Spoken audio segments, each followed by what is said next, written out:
Guys എന്തൊക്കെയുണ്ട് വിശേഷം? കാണാതിരിക്കുന്ന പുതിയൊരു വീഡിയോ വ്ളോഗിലേക്ക് ഏവർക്കും സ്വാഗതം. യെസ് ഗൈസ്, ഈ ഒരു ടോപ്പിക് ഞാൻ സംസാരിക്കണം എന്ന് ഞാൻ വിചാരിക്കുന്നു. നമ്മുടെ മലയാളത്തിൽ നിന്ന് ആരും തന്നെ സംസാരിച്ചതായിട്ട് കണ്ടിട്ടില്ല. കാരണം എന്ന് വെച്ച് കഴിഞ്ഞാൽ അറിഞ്ഞൂടാ, ഇനിയിപ്പോൾ അവർ ന്യൂസ് അറിയാതെയാണോ കാണാതെയാണോ ന്യൂസുകളൊന്നും അധികം റിപ്പോർട്ട് ചെയ്ത് കണ്ടില്ല. സോ നമ്മൾ അറ്റ്ലീസ്റ്റ് സംസാരിക്കണ്ടേ? കാരണം നമ്മൾ അബ്രോഡ് എഡ്യൂക്കേഷനും മൈഗ്രേഷനും മറ്റ് പല കാര്യങ്ങളും നിങ്ങളുടെ അടുത്ത് എപ്പോഴും സംസാരിച്ചുകൊണ്ടിരിക്കുന്ന പ്രോപ്പർ ഗൈഡൻസ് തന്നുകൊണ്ടിരിക്കുന്ന ചാനലായതുകൊണ്ട് തന്നെ ഇതെല്ലാവരും അറിഞ്ഞിരിക്കണം. മറ്റൊരു കാര്യം എന്ന് വെച്ച് കഴിഞ്ഞാൽ നമ്മുടെ കൊച്ചു കേരളത്തിൽ നിന്ന് അനേകായിരം ലക്ഷങ്ങൾ ഇതേപോലെ വിദേശ രാജ്യങ്ങളിലേക്ക്, യൂറോപ്യൻ വെസ്റ്റേൺ കൺട്രീസിലേക്കും, മിഡിൽ ഈസ്റ്റ് കൺട്രീസിലേക്കൊക്കെ പോകുന്ന ഒരുപാട് അനേകം ആളുകളുണ്ട്.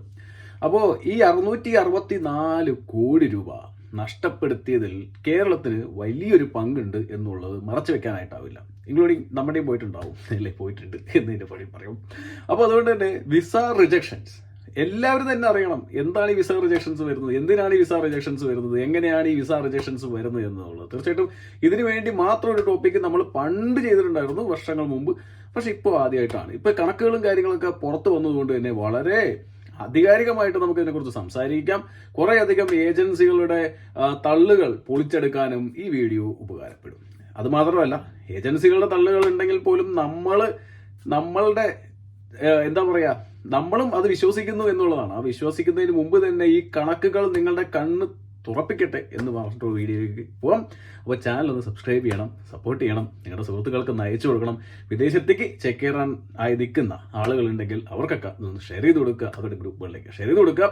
സോ സ്വാഗതം എന്ന് വേണമെങ്കിൽ പറയാം. അതെ ഗൈസ്, നമ്മൾ കേരളവും ഇതിനകത്തുനിന്ന് പുറകോട്ടില്ല, ഇല്ലെങ്കിൽ നമ്മളും ഇതിനകത്തൊരു വലിയൊരു പങ്ക് വഹിച്ചിട്ടുണ്ട്. ഈ 664 കോടി രൂപ നമ്മളുടെയും സംഭാവനയാണെന്ന് ഉറക്കെ പ്രഖ്യാപിച്ചുകൊണ്ട് നമുക്ക് വീട്ടിലിട്ട് കിടക്കാം.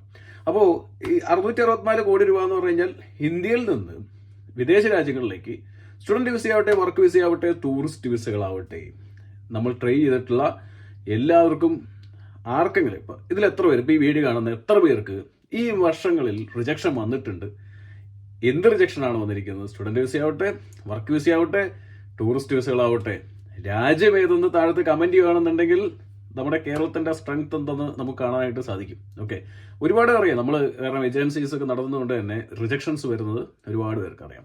അപ്പോൾ 664 കോടി രൂപ എന്ന് പറഞ്ഞു കഴിഞ്ഞാൽ വലിയൊരു എമൗണ്ട് ആണ്. അതും ഈ പറഞ്ഞ യൂറോപ്യൻ കൺട്രീസ്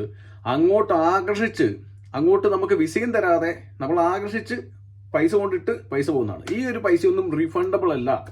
ഇത് റീഫണ്ടബിൾ അല്ലാത്ത പൈസകളാണ്. റിജക്ഷൻസ് വന്ന് നിങ്ങൾക്ക് ചിലപ്പോൾ റീഫണ്ട് വരുന്നത് ചിലപ്പോൾ വലിയ ഫീസ്, ഫോർ എക്സാമ്പിൾ ഒരു ട്യൂഷൻ ഫീസൊക്കെ അടയ്ക്കുകയാണ് വിചാരിക്കും, യൂണിവേഴ്സിറ്റി ഫീസൊക്കെ അടയ്ക്കുകയാണ് വിചാരിക്കും.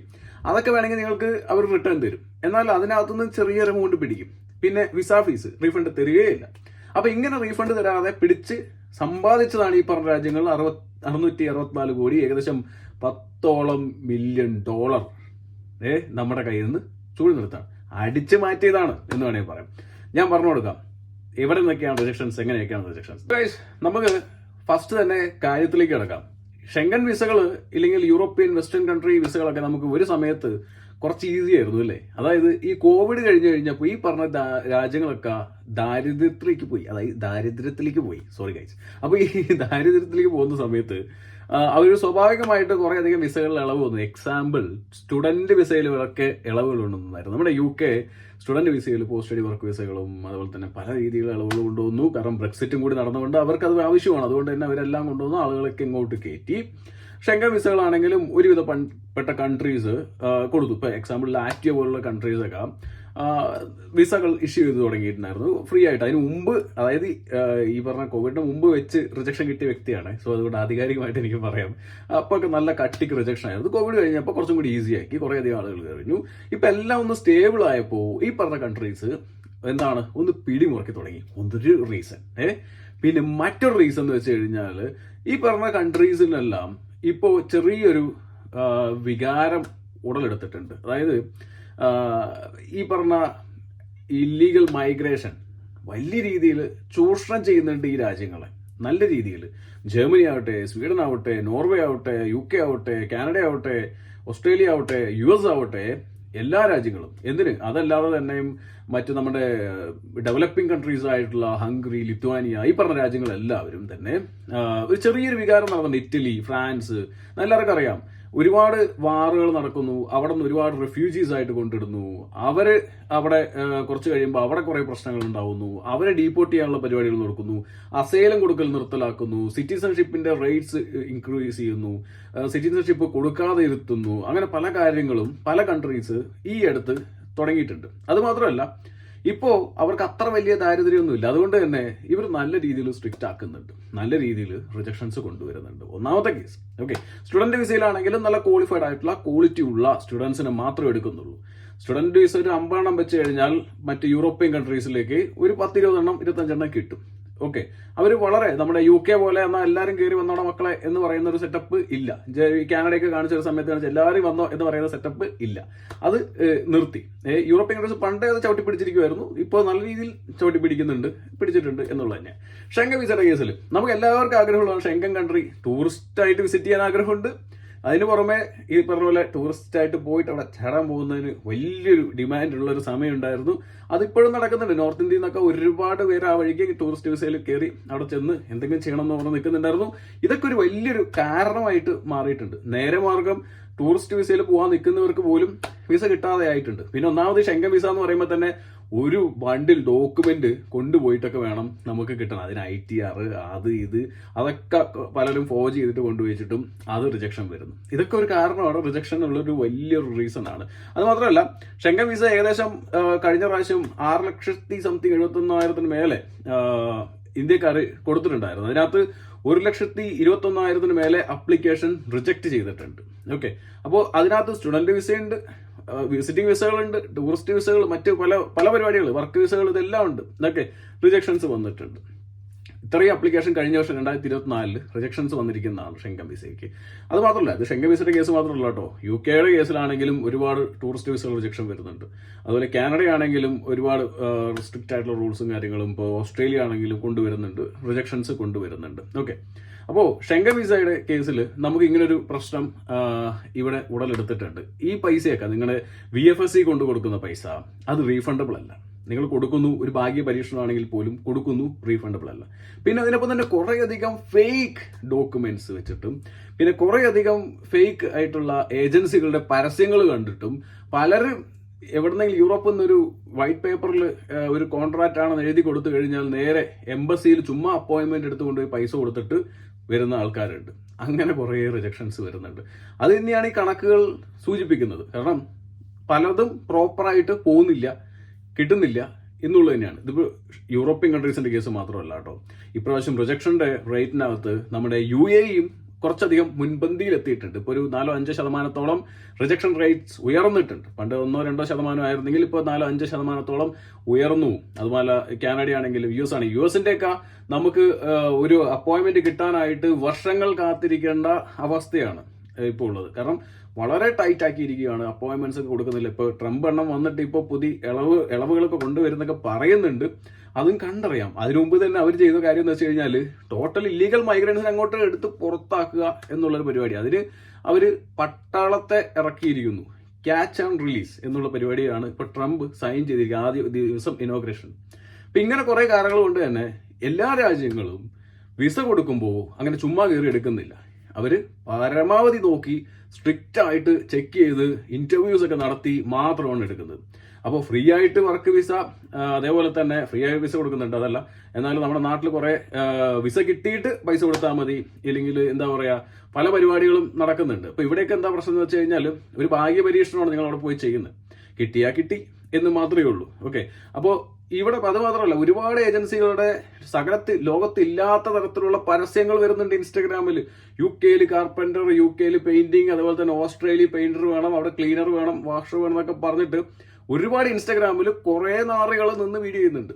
സത്യം പറഞ്ഞു കഴിഞ്ഞാൽ ഓക്കെ, ഇതിനൊക്കെ ആരെങ്കിലും അവിടെ പോയിട്ടുണ്ടോ ചോദിച്ചു കഴിഞ്ഞാൽ പോയിട്ടില്ല. പക്ഷെ ഇവരുടെ കയ്യിൽ നിന്ന് പൈസ മേടിക്കുന്നതെന്ന് ചോദിച്ചു കഴിഞ്ഞാൽ യെസ്, പൈസ മേടിക്കുന്നുണ്ട്. ഞാൻ കഴിഞ്ഞ ഒരാഴ്ച തന്നെ സ്വീഡനിലെ എയർപോർട്ടിൽ ഒരു ഇതേപോലെ തന്നെ ക്ലീനിങ് തൊട്ട് എല്ലാ പരിപാടിക്കും കേരളത്തിൽ നിന്ന് ആളെടുക്കുന്നതുകൊണ്ട് പരസ്യം കൊടുത്തു. അതിനകത്ത് കുറെ ആൾക്കാർ പോയിട്ട് പൈസ കൊടുത്തിരിക്കുന്നു. ഇവരൊക്കെ പോയിട്ട് എംബസി കൊണ്ട് പൈസ കൊടുത്തിട്ട് വരാനാണ് പോകുന്നത്. അല്ലാതെ അന്ന് കിട്ടില്ല എന്നുള്ള ബോധം നമ്മുടെ ആളുകൾക്കില്ല, മനസ്സിലാക്കുന്നില്ല. ഇങ്ങനത്തെ ഏതെങ്കിലും പരസ്യം കാണുമ്പോഴേക്കും വിശ്വസിച്ച് അങ്ങോട്ട് കൊണ്ടുപോയി പൈസ കൊടുക്കുന്നത് തന്നെയാണ് നമ്മുടെ മലയാളികളുടെ ആദ്യത്തെ ഒരു ഹോബി. അത് തന്നെയാണ് ഇത്രയും പൈസ നമ്മുടെ കയ്യിൽ നിന്ന് പോകുന്നതും. ഇത് മനസ്സിലാക്കിയില്ലെങ്കിൽ 2025 ഇന്ന് 664 കോടിയാണെന്നുണ്ടെങ്കിൽ നമ്മൾ 700 കോടി കവിയും. അത് ഉറപ്പാണ്, 100%. കാരണം ഇൻസ്റ്റാഗ്രാമിൽ ഇതേപോലുള്ള സകല വീഡിയോസ് ഉണ്ട്. അതിനെ കൺട്രോൾ ചെയ്യാനൊന്നും ആളുകളും ഇല്ല, പോലീസും ഇല്ല, നിയമവും ഇല്ല. അപ്പോൾ അതുകൊണ്ട് തന്നെ അത് കേൾക്കുന്ന കുറച്ചെങ്കിലും, ഇപ്പോൾ ഇതൊക്കെ കേൾക്കാം, നമ്മുടെ വീഡിയോസ് ഒന്നും കാണാത്ത കുറേ ആൾക്കാർ പോയിട്ട് അതിനകത്തുകൊണ്ട് പൈസ കൊടുക്കും. പൈസ കൊടുക്കുന്നവരെന്ത് ചെയ്യും? ഈ അംഗത്തിൽ, അതായത് ഈ 660 കോടിയിൽ ഞാനുണ്ട് എന്ന് പറഞ്ഞിട്ട് കമന്റ് ഇടും. അതാണ് ഇപ്പോൾ നടക്കാൻ പോകുന്നൊരു കാര്യം. അപ്പോൾ ഗൈസ്, മറ്റൊരു കാര്യം പറയട്ടെ. എല്ലാ രാജ്യങ്ങളുടെ കണക്കുകളാണ് വന്നിരിക്കുന്നത്. ഇതിനകത്ത് ഷെങ്ക വിസയ്ക്ക് വേണ്ടി മാത്രം $55 മില്യൺ കഴിഞ്ഞ വർഷം ഇന്ത്യക്കാർ ചെലവാക്കി. അതിനകത്ത് $10 മില്യൺ ആണ് നഷ്ടമായിരിക്കുന്നത്. ബാക്കി $40 മില്യൺ ഉള്ള ആളുകൾക്ക് അതിനകത്തുള്ളവർക്ക് വിസ കിട്ടിയിട്ടുണ്ടാവും. ഓക്കെ, ഇനി ബാക്കി 662 എന്താണ് ക്രോഴ്സ്, അത് എവിടെ, ഏതിലൊക്കെ എന്നൊക്കെയാണ് നമ്മൾ നോക്കേണ്ടത്. ഒരു കാര്യം എന്ന് വെച്ച് കഴിഞ്ഞാൽ ഈ റിജക്ഷൻ മറ്റൊരു റീസണും കൂടിയുണ്ട്, പാസ്പോർട്ടിൻ്റെ റാങ്കിങ് എന്നുള്ളത്. തീർച്ചയായിട്ടും ഈ പാസ്പോർട്ടിൻ്റെ റാങ്കിങ് വളരെ ഇമ്പോർട്ടൻ്റ് ആണ്. ഇപ്പോൾ ജപ്പാനാണ് ഏറ്റവും വേൾഡ് സ്ട്രോങ്ങസ്റ്റ് പാസ്പോർട്ട് ഹോൾഡ് ചെയ്യുന്നത്, അല്ലേ? ഒരുപാട് രാജ്യങ്ങളിൽ വിസ ഫ്രീ ആയിട്ടും ഓണറേബിളായിട്ടും കയറി ഇറങ്ങാനായിട്ട് പറ്റും. ഇപ്പോൾ ഇന്ത്യക്കാർക്കും നമുക്കറിയാം കുറച്ച് എന്താ പറയുക, ഇപ്പോഴത്തെ പാസ്പോർട്ട് റാങ്കിങ് 85th റാങ്കിങ് ആണ്. എന്നാൽ ഇപ്പോൾ ചില രാജ്യങ്ങളെല്ലാം നമുക്ക് വിസ ഓണറേബിൾ ആക്കിയിട്ടുണ്ട്. അത് എക്സാമ്പിൾ പറഞ്ഞാൽ ഇപ്പോൾ തായ്ലൻഡും കാര്യങ്ങളും അതുപോലെ തന്നെ ചില രാജ്യങ്ങളിൽ അങ്ങനെ വിസ ഓണറേബിൾ ആക്കിയിട്ടുണ്ട് എന്നുള്ളതാണ്. അപ്പോൾ പാസ്പോർട്ടും വളരെ വലിയൊരു മാറ്ററാണ്. 85th റാങ്കാണ് ഇന്ത്യ ഹോൾഡ് ചെയ്യുന്നത് എന്നുള്ളതാണ്. അത് വരുന്ന സമയങ്ങളിൽ ഉയരുമായിരിക്കും, ഇല്ലെങ്കിൽ ഉയർത്തുമായിരിക്കും. അത് മാത്രമല്ല, ഒരുപാട് കാരണം എന്തുകൊണ്ടാണ് ഈ റാങ്ക്സ് ഒക്കെ പുറത്ത് പോകുന്നത് വെച്ച് കഴിഞ്ഞാൽ പല കാര്യങ്ങളാണ്. നമ്മൾ ഫോർജ് ഡോക്യുമെന്റ്സും കാര്യങ്ങളൊക്കെ വെച്ച് തള്ളിക്കയറി തിക്കിക്കയറി പല വഴിക്ക് അങ്ങോട്ട് കയറി ചെല്ലുന്ന സമയത്ത് ഇതെല്ലാം നമ്മളുടെ കൺട്രിയെ കൂടി എഫക്റ്റ് ചെയ്യുന്നുണ്ട് എന്നുള്ളൊരു പച്ചയായ യാഥാർത്ഥ്യമുണ്ട്. പല രീതിയിൽ ഇല്ലീഗലായിട്ട് പല രാജ്യങ്ങളിലേക്ക് നുഴഞ്ഞു കയറുന്ന പട്ടികയിൽ നമ്മൾ ഇന്ത്യക്കാരുമുണ്ട്. പച്ചയായ സത്യം, അത് മറച്ചേക്കാനാകാത്ത സത്യം. അപ്പോൾ അതുകൊണ്ട് തന്നെ പാസ്പോർട്ടിൻ്റെ റാങ്കിങ്ങും കുറഞ്ഞ് താഴോട്ട് ഇടിഞ്ഞുകൊണ്ടേ ഇരിക്കുന്നു. ഫൈനലി നമുക്ക് പറയാനുള്ളത് വെച്ച് കഴിഞ്ഞാൽ, നമുക്ക് എല്ലാവർക്കും എല്ലാ രാജ്യത്തേക്ക് പോകാനും നേരെ മാർഗം പോകാനും ഇപ്പോഴും ഓപ്ഷൻ ഉണ്ട്. ഓക്കെ, എല്ലാവർക്കും പോകാനും വരാനും പഠിക്കാനും വർക്ക് പെർമിറ്റ് കിട്ടാനും നല്ല ക്വാളിഫൈഡ് ആയിട്ടുള്ള സ്കിൽഡ് ആയിട്ടുള്ള എക്സ്പീരിയൻസ് ഉള്ള ആളുകളെ എല്ലാ രാജ്യങ്ങൾക്കും ആവശ്യമാണ്. ഓക്കെ, യൂറോപ്യൻ കൺട്രീസ് ആവട്ടെ, UK ആവട്ടെ, കാനഡ ആവട്ടെ, ഓസ്ട്രേലിയ ആവട്ടെ, എല്ലാ രാജ്യങ്ങൾക്കും ഈ പറഞ്ഞ ആൾക്കാരെ ആവശ്യമാണ്. അതിന് വേണ്ടിയിട്ട് തന്നെയാണ് ഇവർ ഇന്ത്യക്ക് വേണ്ടി പുതിയ പുതിയ നയങ്ങളും പുതിയ വിസ റൂൾസും കൊണ്ടുവരുന്നത്. ഇപ്പോൾ ജർമ്മനി കൊണ്ടുവന്നു, UK കൊണ്ടുവന്നു, ഓസ്ട്രേലിയ കൊണ്ടുവന്നു, ഇപ്പോൾ US കൊണ്ടുവരുമെന്ന് പ്രതീക്ഷിക്കുന്നു, ഫ്രാൻസ് കൊണ്ടുവരുന്നു, ഇറ്റലി കൊണ്ടുവരുന്നു, പോർച്ചുഗൽ ഓപ്പൺ ആക്കാൻ പോകുന്നു. അങ്ങനെ പല കാര്യങ്ങളും ഇന്ത്യക്ക് വേണ്ടി. ഇപ്പോൾ നമുക്കറിയാം യങ് പ്രൊഫഷണൽ സ്കീമിലൂടെ എല്ലാ വർഷവും 10,000 ആൾക്കാർ UK പോകുന്നുണ്ട്. അതുപോലെ ഓസ്ട്രേലിയ ഓപ്പൺ ചെയ്ത് ഇപ്രാവശ്യം അത്യാവശ്യം ആൾക്കാർ വർക്കിംഗ് ഹോളിഡേ വിസയിലും മറ്റ് വിസകളിലും ഓസ്ട്രേലിയക്ക് പോകുന്നു. ഇപ്പോൾ H1B വിസ ഇന്ത്യക്കാർക്ക് വേണ്ടി നിയമങ്ങൾ ഇളവുകൾ കൊണ്ടുവരാൻ പോകുന്നു. ജർമ്മനി ഇന്ത്യക്കാർക്ക് വേണ്ടി നിയമങ്ങളും കേരളത്തിൽ നിന്നടക്കം റിക്രൂട്ട്മെന്റ് സ്റ്റാർട്ട് ചെയ്യാനായിട്ട് ജർമ്മനി ഒരുങ്ങുന്നു. അതുപോലെ ഇറ്റലി അതുപോലെ തന്നെ നേഴ്സസിനെ നമ്മുടെ നാട്ടിൽ നിന്ന് റിക്രൂട്ട് ചെയ്യാനുള്ള പ്ലാനുകൾ ചെയ്യുന്നു. സ്പെയിനും ഇങ്ങനെയുള്ള പല കാര്യങ്ങളും വരുന്നുണ്ട്. അതായത് ക്വാളിഫൈഡ് ആയിട്ടുള്ള ആൾക്കാർ ആവശ്യമുണ്ട്. എന്നാൽ അനധികൃതമായിട്ടും ഇല്ലെങ്കിൽ ആവശ്യമില്ലാത്ത രീതിക്ക് കുത്തിക്കയറാൻ പോകുന്നവരെ അവർക്ക് ആവശ്യമില്ല. അങ്ങനെയുള്ളവരെ അവർ പക്കയായിട്ട് റിജക്റ്റ് ചെയ്ത് കളയും എന്നുള്ളതാണ് ഒന്ന്. രണ്ട്, നാട്ടിൽ കാണുന്ന ഏജൻസിയുടെ പരസ്യങ്ങൾക്ക് എല്ലാം പോയിട്ട് നിങ്ങൾ കൊണ്ടുപോയി പൈസ കൊടുത്ത് ഇരുന്ന് കഴിഞ്ഞാൽ അടുത്ത വർഷത്തെ 700 കോടി എന്നുള്ള കണക്കുകളിൽ നിങ്ങൾക്ക് ഇടം നേടാനുള്ള സാഹചര്യം ഉണ്ടാകും. ഏറ്റവും കൂടുതൽ നോർത്ത് നിന്നാണ് ഈ തട്ടിപ്പുകളും പരിപാടികളൊക്കെ നടക്കുന്നത്. കേരളം ഒട്ടും പുറകിലല്ല. എനിക്ക് തോന്നുന്നു കേരളം ഒപ്പത്തിനൊപ്പം കടപിടിച്ച് നിൽക്കുന്ന ഒരു രാജ്യം തന്നെയാണ്. അപ്പോൾ അതുകൊണ്ട് ഒരു സ്റ്റേറ്റ് തന്നെയാണ്. Sorry guys. അപ്പോൾ സംഭവം എന്ന് വെച്ച് കഴിഞ്ഞാൽ ഗൈസ്, ഒരു കാര്യം പറയാനുള്ളത്, നാട്ടിൽ കാണുന്ന പരസ്യങ്ങൾക്കൊന്നും കൊണ്ടുപോയി പൈസ കൊടുത്ത് പൈസ കളയരുത്. നിങ്ങൾ പോകുന്ന രാജ്യം, അവിടുത്തെ റൂൾസ് ആൻഡ് റെഗുലേഷൻസ്, അവിടെ പരസ്യം കൊടുത്താലും നിങ്ങൾക്ക് റിസർച്ച് ചെയ്യേണ്ടത് നിങ്ങളുടെ ഉത്തരവാദിത്വം. അവിടുത്തെ നിയമങ്ങൾ എന്താണ്, ഏതൊക്കെയാണ് വിസ കാറ്റഗറീസ്, ഏതൊക്കെ രീതിയിൽ. ഇപ്പോൾ എല്ലാ അൺസ്കിൽഡ് ജോബ്സിനും പലരും അങ്ങോട്ട് പോവാം എന്നൊക്കെ പറയുന്നുണ്ട്. ആ രാജ്യങ്ങൾ അൺസ്കിൽഡ് ആയിട്ടുള്ള ആളുകളെ എടുക്കുന്നുണ്ടോ എന്നുള്ളതൊക്കെ ചിന്തിക്കാനുള്ള ബുദ്ധി നമുക്കില്ലെങ്കിൽ പൈസ വല്ലവരുടെ പോക്കറ്റിലിരിക്കും എന്ന് മാത്രം പറഞ്ഞുകൊണ്ട് ഇന്നത്തെ വീഡിയോ ഞാൻ അവസാനിപ്പിക്കുന്നു. ആരെങ്കിലും കണ്ണു വിളിക്കുന്നവർ വിളിക്കട്ടെ. കാണാം. Bye, see U.